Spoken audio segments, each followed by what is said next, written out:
ED को more than 100 apps मिले हैं जो बेटिंग एंड डेटिंग में यूज किए जा रहे थे और इसे कंट्रोल किया जा रहा था चाइना से। और गौरतलब यह है कि सिर्फ बेटिंग ऐप से ही मोर देन 300 करोड़ रुपीस का रेवेन्यू जनरेट हुआ है और इसे चाइना भेजा गया है। चलिए जानते हैं ये आखिर हो कैसे रहा है। तो सबसे पहले इन्होंने इलीगली बहुत सारे इंडियन कंपनीज को स्टार्ट किया और यहाँ से जो भी रेवेन्यू जनरेट होता था वो डायरेक्ट चाइना भेज देते थे। तो चलिए इसका प्रोसेस देख लेते हैं। सबसे पहले चार्टेड अकाउंटेंट और डमी इंडियन डायरेक्टर्स का हेल्प लेके ये कंपनीज बनाते थे और इसके थोड़े समय बाद चाइनीज ऑपरेटर्स इंडिया आते थे और इसका कंपनीज का डायरेक्टरशिप अपने नाम पे कर लेते थे। और देखा जाए तो ये पहली बार नहीं है। ईडी ने 2 साल पहले 47 करोड़ रुपीस फ्रीज किए थे जो कि Chinese betting and dating apps के थ्रू कमाए गए थे। लेकिन अभी कुछ केसेस के वजह से ईडी ने अपना फोकस शिफ्ट किया है लोन एप्स की तरफ। अभी आपने देखा रहेगा न्यूज चैनल्स में सुसाइड के केसेस दिख रहे हैं लोन स्कैम ऐप की वजह से। तो इसमें एक कड़ा एक्शन लेते हुए ईडी ने 17 करोड़ रुपीस सीज किया है पेमेंट गेटवेज का, जिसमें नामचीन नाम शामिल है जैसे Paytm,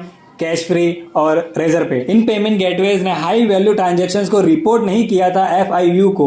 FIU stand for financial intelligence unit. तो चलिए ये लोन स्कैम हुआ कैसे वो जानते हैं। तो लोन स्कैम का प्रिंसिपल मोटो ये था कि ये हाई इंटरेस्ट रेट पे लोन प्रोवाइड करते थे और जो लोन का अमाउंट रिटर्न नहीं कर पाते थे उन्हें वो धमकाते थे। तो ये भारतीय नागरिकों को हायर किया जाता था बैंक अकाउंट और ट्रेडिंग अकाउंट ओपन करने के लिए और डिफॉल्टर्स को धमकाने के लिए भी। बैंक अकाउंट ओपन होने के बाद इंटरनेट एक्सेस क्रेडेंशियल जैसे IP एड्रेस चाइना भेजे जाते हैं। तो ये स्कैम पॉसिबल कैसे हुआ? इसके मेन रीजन ये है, सबसे पहला लैक्स ड्यू डिलिजेंस। बहुत ही ढीली ढाली डिलिजेंस की गई।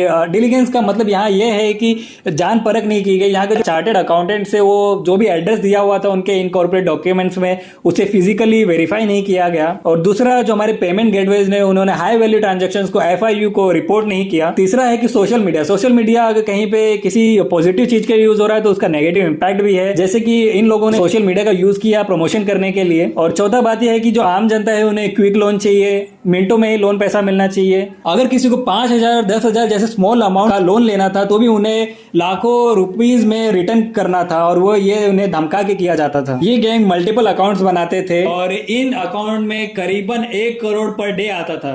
इसलिए अमाउंट देखिए कितना बड़ा है। पर्सनल डिटेल्स यूजर से लेने के बाद ये सेंसिटिव इंफॉर्मेशन को हांगकांग और चाइना के डेटाबेस में भेजा जाता था। इसका फ्लोचार्ट जान लेते हैं ये लोन स्कैम का। सबसे पहले जो ये एप्स हैं ये प्रिपेयर किए जाते हैं हांगकांग और चाइना में, फिर उसे अपलोड किया जाता है गूगल प्ले स्टोर पे।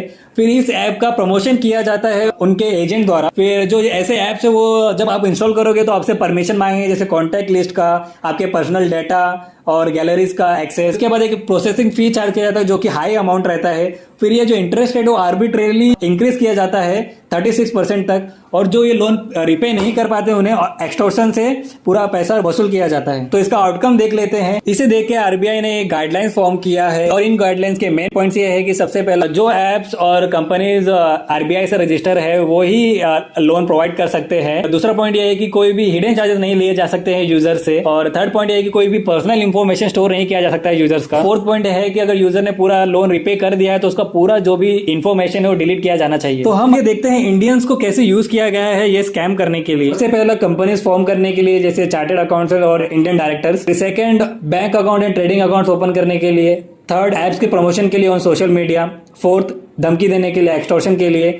फिफ्थ यूजर्स जो आम जनता है उन्हें क्विक लोन के नाम पे लूटा जाता था। तो हम आपको कुछ प्रिकॉशंस बताते हैं, सावधानियां जो आपको बरतनी है। सबसे पहला, किसी भी अननोन लिंक पे क्लिक ना करें। ऑनलाइन क्रेडेंशियल्स को ऐसे ही वेबसाइट पे फिल करें जिस पे आपको भरोसा है। यदि आपको कोई भी मेल या फिर कोई भी मैसेज आता है जिसमें URLs और डोमेन नेम में स्पेलिंग एरर हो तो उसे ओपन ना करें। और कोई भी आपसे आपका लॉगिन क्रेडेंशियल नहीं मांगेगा जैसे CVV, OTP। और अननोन ऐप्स को डाउनलोड ना करें और कोई भी ऐप्स को अननेसेसरी परमिशन प्रोवाइड ना करें। तो सेकंड बात है कि डाटा ब्रीच। जो भी सेंसिटिव इंफॉर्मेशन मिलते थे यूजर से उन्हें डायरेक्ट चाइना को प्रोवाइड किया जाता था और अननेसेसरी परमिशंस मांगे जाते थे ऐप्स को डाउनलोड करने के बाद। और पर्सनल डिटेल्स और गैलरीज के एक्सेस मांगे जाते थे। तो इससे ये भी देख सकते हैं कि ये एक फाइनेंशियल और डिजिटल इन्वेशन है चाइना का ऑन